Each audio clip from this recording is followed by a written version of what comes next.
నమస్తే. Welcome to Andhraprabha. నేను తేజస్వి. ప్రస్తుతం నాతో పాటు చిద్గురు గీత వ్యవస్థాపకులు భార్గవ్ శర్మ గురువు గారు ఉన్నారు. గురువు గారితో మాట్లాడదాము.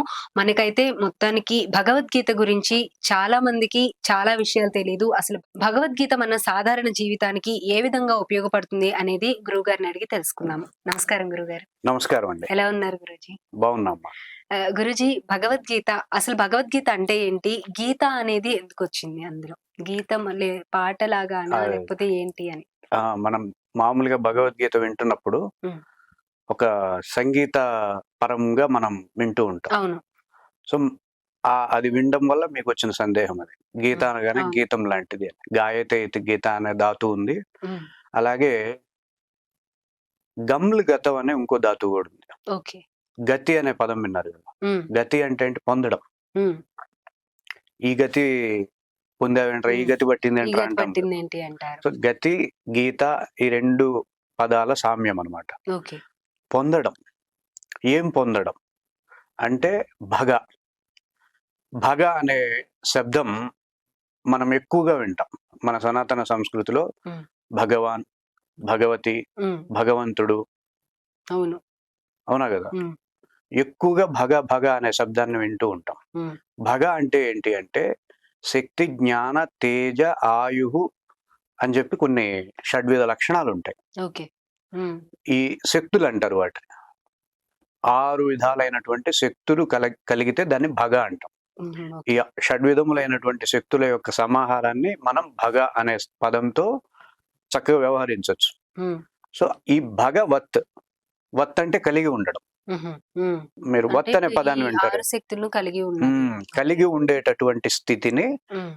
గీత పొందేటటువంటి ఒక గ్రంథమే, పొందడానికి అవకాశం ఇచ్చేటటువంటి గ్రంథమే భగవద్గీత. ఓకే. ఈ దాని పేరులో అర్థం ఇంత అది. అర్థం ఉంది. శక్తి. హ్మ్. శక్తి, జ్ఞానము, తేజస్సు, వీర్యము, ఆయుష్షు హ్మ్. ఇవన్నీ గూడా జ్ఞానము ఇవన్నీ గూడా శక్తులు మనకి. హ్మ్. కంపల్సరీ మానవ జన్మకి అవసరమైనవి. సో, ఇట్లా 6 రకాలైనటువంటి శక్తులని మనకు అందించడానికి ఏర్పడ్డ గ్రంథమే భగవద్గీత. ఓకే. అయితే ఈ పేరులోనే మొత్తం కూడా ఆహ్, చెప్తూనే ఉందన్నమాట. ఈ అవును. 6 శక్తుల్ని మీకు ప్రసాదించేదే భగవద్గీత అనేది. ఇప్పుడు లౌకికంగా ఒక సినిమా తీస్తేనే హ్మ్. మంచి అవును. మంచి టైటిల్స్ ఎదుగుతారు గదా! అవును. అట్లాంటిది చరిత్రలో నిలిచిపోవడానికి ప్రతి వ్యక్తికి ఉపయోగపడాలి అన్నప్పుడు వ్యాసుల వారు ఏ స్థాయిలో ఆలోచించి దానికి నామకరణం జేస్తారు. అవును. గురూజీ, మళ్ళీ వచ్చేటప్పటికి ఇందులో మొత్తం వ్యాసుల వారు అన్నీ కూడా 18కి ప్రాధాన్యత అనేది ఎక్కువ ఇస్తూ వచ్చారు కదా! అవును. 18 అవును. అధ్యాయాలు అవును. భగవద్గీతలో. అవును. అలాగే పురాణాలు, ఉప అవును. పురాణాలు ఇవన్నీ కూడా 18 అనే నంబర్‌తోనే అవును. ఇంటర్‌లింక్ అయ్యి ఉన్నాయి కదా! అవును. అసలు ఈ 18 ఏంటి? 18 అనేది అంతు చిక్కని ఓ ఫార్ములా. మనకింకా అంతు చిక్కని ఫార్ములాస్ చాలా ఉంటాయి గదా! అవును. ఇంకా వెతుకుతున్న కొద్దీ, తవ్వుతున్న కొద్దీ సమాచారం బయటకొస్తుంటుంది. అట్లాంటి హ్మ్. ఫార్ములా 18. ఓకే. ఈ 18 అనేది మనకి వ్యాసుల వారు మొట్టమొదటిసారి 18ని సెంటిమెంట్‌గా తీసుకొని హ్మ్. ఉపపురాణాలు, పురాణాలు, 18 పర్వాలు, 18 అధ్యాయాలు ఈ 18 మీద హ్మ్. ఎక్కువ విశేషమైనటువంటి అంశాలను మనకు అందించడం జరిగింది. హ్మ్. సరే వ్యాసుల వారంటే చకార కుక్షి అనే పేరుంటుంది. అంటే ఏంటంటే ఏదైనా సరే ఒక ఎక్కువ తెలివి గల వాళ్ళకి ఎక్కువ చాదస్తం ఉంది అన్నట్టుగా హ్మ్. ఎక్కువ సైంటిస్ట్ అతను. హ్మ్. సో, ఆయనకి ఇలాంటి అలవాట్లుంటాయి గదా! అని అనుకోని మనం పక్కన పెట్టేసేయొచ్చు. హ్మ్. కానీ మనకి పూర్వమే శంకరాచార్యులు వారున్నారు. హ్మ్. మనకి అష్టాదశ శక్తి పీఠాలున్నాయి. 18 శక్తి పీఠాలు ఆయన ఎప్పుడైతే స్థాపించారో, మాలాంటి ఆధ్యాత్మికవేత్తలకి వెంటనే 18 మీదకి ఫోకస్ ఎళ్ళిపోతుంది. మామూలుగా ఎళ్ళదు. శంకరాచార్యులు వారేంటి ఆయన ఒక హేతువాది. హ్మ్. అంటే ఏంటంటే, ఒక శాస్త్రాన్ని ఎలా నువ్వు అర్థం జేసుకోవాలి, మూఢంగా వెళ్ళగూడదు, మూర్ఖంగా వెళ్ళగూడదు. అదే గదా! అవును. భజగోవిందం, భజగోవిందం హ్మ్. మూఢమతి. ఆయన ఒక సైంటిస్ట్ అన్నమాట. ఆ రోజుల్లో శంకర సాక్షాత్ అనిపించుకున్నటువంటి శంకరాచార్యులు వారు ఒక హేతువాది. హ్మ్. ఒక హేతువాది ఆధ్యాత్మికతను జెప్తే ఎంత అందంగుంటుంది. అవును. భగవద్గీతను భాష్యంగా జేసినా, లలితా సహస్రనామాలిచ్చినా, దేవి భాగవతం భాష్యం ఇవన్నీ గూడా శంకరాచార్యుల వారు ఒక సైంటిఫిక్ వేలో అద్వైత పద్ధతి ఆయన మనకు అందించిన, ఆయన ప్రచారం చేసింది అద్వైత సిద్ధాంతం. ఉమ్, అలా అద్వైత పరంగా చెప్పినటువంటి ఒక హేతువాది కూడా ఆ 18 అనే నెంబర్ని మనకి ఇంకా ఎక్కువ ప్రాధాన్యత, ఆయన పుస్తకాలు రాసి వదిలిపెడితే ఉమ్, ఈయన ఏకంగా అష్టాదశ శక్తి పీఠాలనే నిర్మించు అవును. ఇచ్చాడు కదా. ఉమ్, సో ఈ 18 అనే దానికి అప్పటి నుండి వ్యాసుల వారి దగ్గర నుండి నేటి వరకు 18 మీద మనం పరిశోధనలు చేస్తూనే వస్తున్నాం. ఓకే. అయితే ఈ 18 మీద నేను పరిశోధన చేసి నేను అయ్యప్ప పడిమెట్లు కూడా అవును. 18 10 అయ్యప్ప పడిమెట్లు కూడా 18. మీరు గమనిస్తే ఈ 18 వెనక చాలా అనంత పద్మనాభ స్వామి ఒక నిధి లాగానే ఈ 18 వెనక ఉంటే వస్తూనే ఉంటాయి. ఒక పెద్ద నిధే ఉంది. అది చాలా పెద్ద నిధే ఉంది. మానవ జన్మకి ఆధ్యాత్మికంగాను, లౌకికంగాను, భౌతికంగాను, సామాజికంగాను ఉపయోగపడే ఒక నిధిని వ్యాసుల వారి సమయం నుండే ఆ 18 వెనక దాస్తూ వచ్చారనేది నా అభిప్రాయం. అందుకే ఏ ఆధ్యాత్మికవేత్త అయినా, మన సనాతన సంస్కృతికి సంబంధించిన ఆధ్యాత్మికవేత్త ఈ 18ని టచ్ చేయకుండా ఏమి విచారణ చేయలేడు. ఓకే గురూజీ. అయితే మొత్తానికి భగవద్గీత అనేది సనాతన ధర్మం ఇప్పుడు మనకి ప్రెసెంట్ ఉన్న సిచ్యువేషన్ లో ప్రతి ఒక్కరికి కూడా తప్పకుండా ఉపయోగపడుతుంది అని చెప్తూ ఉంటారు కదా. ఏ విధంగా తీసుకోవచ్చు అసలు అంటే? ఈ భగవద్గీత కూడా 18 అధ్యాయాలతో ఉంటుంది. మొట్టమొదటిది అర్జున విషాద యోగం. ఒక మనిషి అర్జున విషాద యోగంలో ఏముంటుంది? అది ఈ యుద్ధం అసలు ఎందుకు, తాతలు, తండ్రులు, గురువులు, స్నేహితులు అందరూ ఉన్నారు, అర్జునుడు ఏడుపు ఏమొస్తుంది అని చెప్పి అడుగుతాడు. అర్జున విషాద యోగం టైటిల్ పేరే అర్జునుడు ఏడ్చిన యోగం. అర్జునుడు ఏడుపును పొందిన చాప్టర్. అర్జునుడు ఏడుపు మనకెందుకు? శుభమాని మొదలు పెడుతూ ఉంటే ఏడుపుతో స్టార్ట్ చేసి నిజమే గురూజీ, ఆ డౌట్ కూడా వస్తుంది తప్పకుండా. స్టార్టింగే విషాద యోగం ఏంటి అని చెప్పి కదా. వ్యాసులు మన ఆధ్యాత్మికవేత్తలు ఎవరు కూడా సెంటిమెంట్స్ ని ఫాలో అవ్వలేదు అనేది మనకి ఇక్కడే అర్థం అవుతుంది. సింబాలిక్ ఇక్కడే చెప్పారు.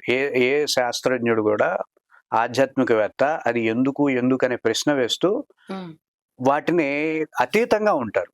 అంతేగాని వాటిని ఫాలో అవ్వరని కాదు, కానీ వాటికి అతీతమైనటువంటి స్థాయిలో విచారణ చేస్తారు.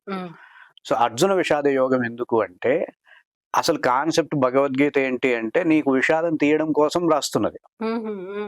అసలు మనిషి విషాదం పొందకూడదు, కళ్ళమ్మ నీళ్లు మనిషి పెట్టకూడదు, ఏ మనిషి కళ్ళల్లోనూ నీరు రాకూడదు. వాడు శ్రేయస్సుతోనూ, విజయాలతోనూ, ఐశ్వర్యాలతోనూ తల తూగాల్సినటువంటి వ్యక్తి.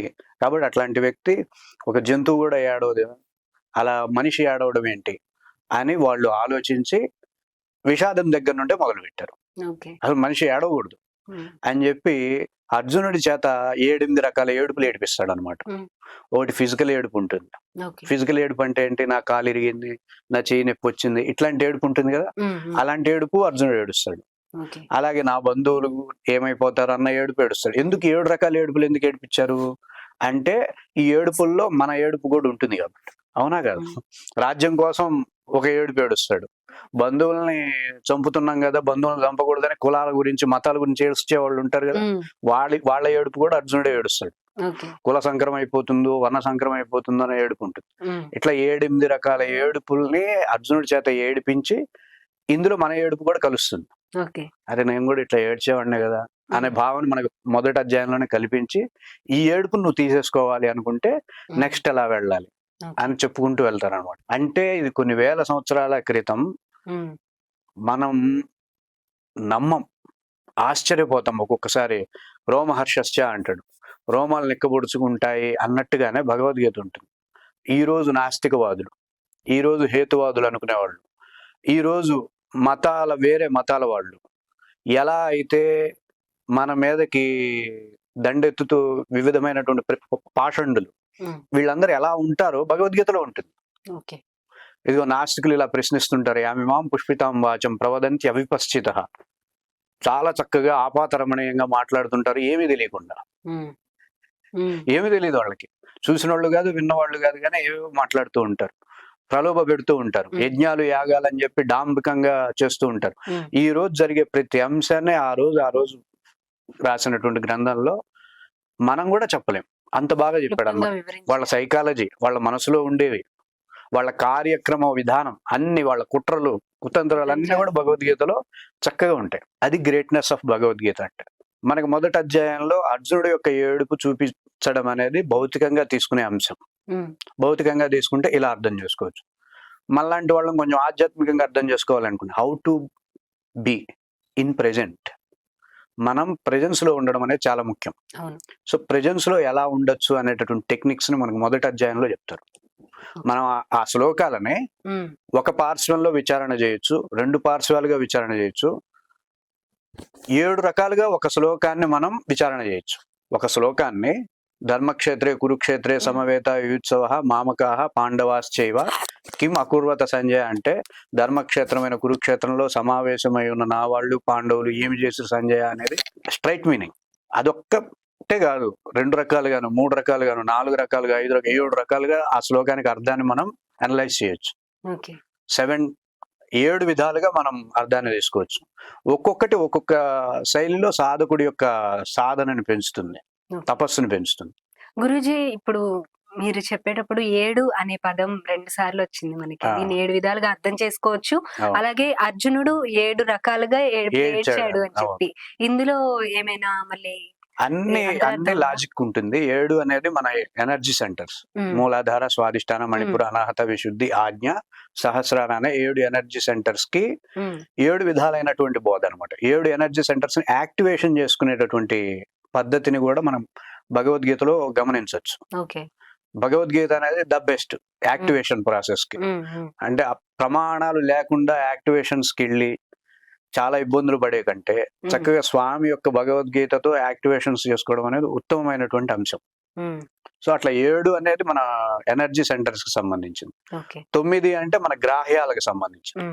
మనం గ్రహిస్తాం కదా, జ్యోతిష్యం అంటాం కదా, జ్యోతిష్యం మొత్తం మన గ్రాహ్యాల మీద ఇది ఉంటుంది. 9 + 9 18. అందుకే 9 ని లక్కీ నంబర్ లక్కీ నంబర్ ఎందుకంటే 9 అనేది పూర్ణం, 9 అనేది మన గ్రాహ్యం అంటాం. ఇప్పుడు ఏం జరిగింది, 2 చేతులు కలిసినప్పుడు సౌండ్, 2 చేతులు కలవడం అనేది ఒక గ్రాహ్యం. 2 చేతులు కలిసిన తర్వాత శబ్దం వచ్చింది అనేది ఒక గ్రాహ్యం. నేను 2 చేతులు కలిపిన దాంతో 2 చేతులు కలపడం ఉద్దేశం కాదు, వేరేదేదో చెప్పబోతున్నాడు అనేది ఇంకో గ్రాహ్యం. అవునా కదా? ఒక ఇన్ఫర్మేషన్ ని మీరు ఒక చోట ఏదైనా జరిగితే మీరు ఎన్ని రకాలుగా యాక్సెస్ ఉంటుంది ఇన్ఫర్మేషన్ తెచ్చుకోవడానికి, అలాగే మన బాడీకి కూడా 9 గ్రాహ్యాలు ఉంటాయి. సో అట్లా తీసుకుంటేనే మనం గ్రహించగలుగుతాం. సో ఈ 9 గ్రాహ్యాలని పదును పెట్టగలిగేటటువంటి వ్యవస్థ భగవద్గీత. ఇందులో ఏ గ్రాహ్యం పని చేయకపోయినా వాడు అందులో పని చేయడు అనమాట, ఇక ముందుకు వెళ్ళలేడు, గ్రాస్పింగ్ ఉండదు. సో ఈ 9 గ్రాహ్యాలనే ఈ భగవద్గీత అనేది మెరుగు పెట్టగలదు, డెవలప్ చేయగలదు. గురూజీ, ఇప్పుడు మనకి మొదటగా అధ్యాయం ప్రారంభం అవగానే అర్జున విషాద యోగం కదా, అందులో ఒక శ్లోకం గురించి వివరిస్తారా? నాకు అర్జున విషాద యోగంలో ద బెస్ట్ శ్లోకం మొదటి శ్లోకమే.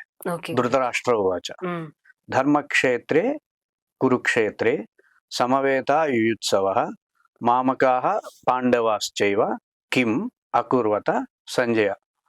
ఈ శ్లోకంతో మొదలవుతుంది. ధర్మక్షేత్రము అయినటువంటి కురుక్షేత్రంలో, సమవేత అంటే సమావేశమై, యుయుత్సవ అంటే ఉత్సాహం పడుతున్నారు దేనికోసం, యుద్ధం కోసం, యుద్ధాభిలాషుల యుద్ధం కోసం ఉత్సాహపడుతూ, సమవేత అంటే సమావేశమై ఉన్నారు. ఎవరున్నారు? మామకాహ నా కొడుకులు, పాండవాశ్చ ఏవ పాండవులను, కిం ఏమిటి, అకుర్వత చేసిరి సంజయ, కిం అకుర్వత సంజయ ఏం చేశారు సంజయ్ అని చెప్పి తన మంత్రిని అడగడంతో మొదలవుతుంది. Thank you so much. ధన్యవాదాలు.